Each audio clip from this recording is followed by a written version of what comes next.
We are not out of the woods yet, but we do want to provide a path forward. A new phase for reopening Washington. We'll tell you about the latest statewide plan, including when it allows for indoor fitness and dining.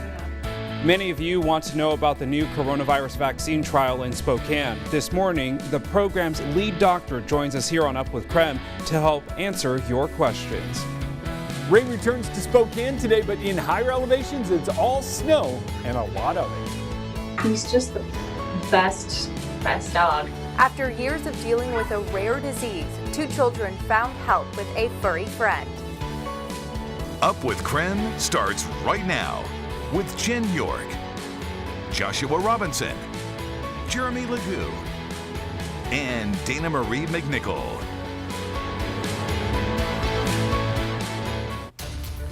We begin with breaking news this morning. The intersection of Queen and Ash is clear as Spokane Police Chief Craig Meidel is reporting officers shot and killed a homicide suspect after he opened fire on them. It happened around 8 o'clock last night near that intersection.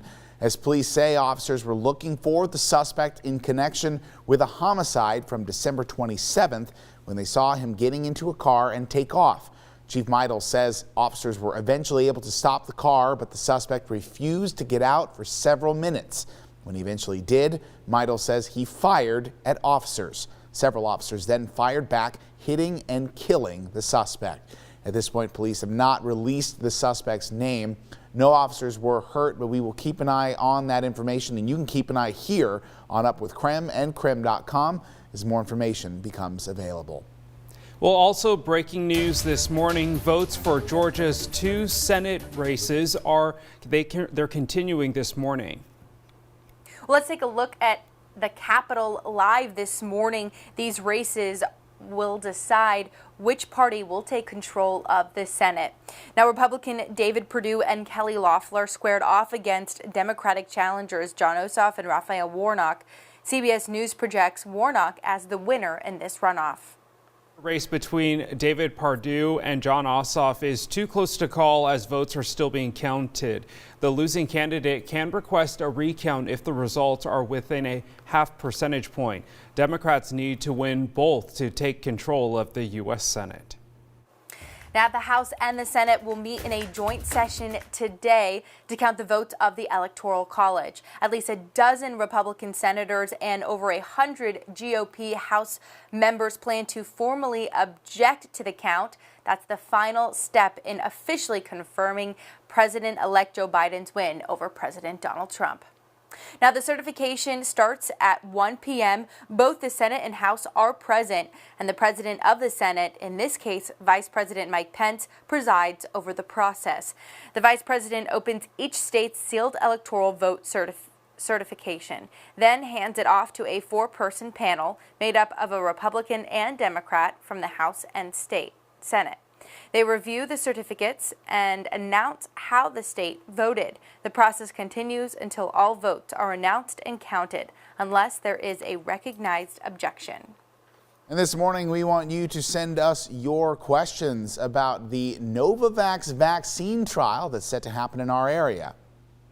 Leading the trial is joining us live here on Up with KREM to answer your questions. So here's some of the questions we've received so far. You can text us at 509-448-2000 and he might be able to answer your question on air this morning.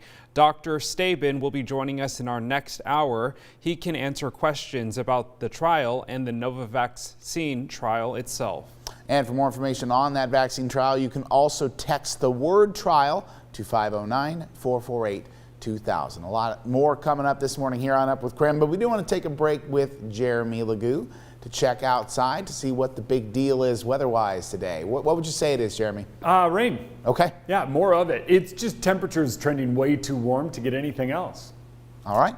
Yeah, I did my best. I tried to make it snow, and the weather's just not cooperating. We're seeing a little bit of light rain in parts of town to start the day, and that's going to kind of be the case through the first half of the day. We'll see kind of light showers pop up in a few different areas as temperatures stay close to 40 degrees. That is well above where we should be for our high temperature this time of year.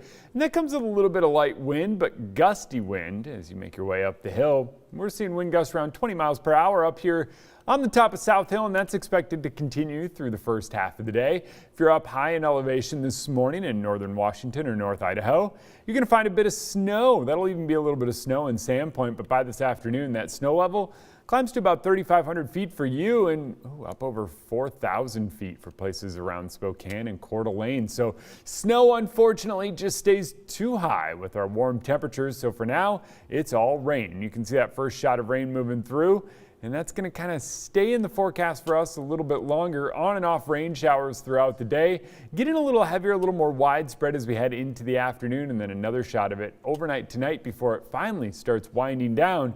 And Thursday's looking much drier across the region.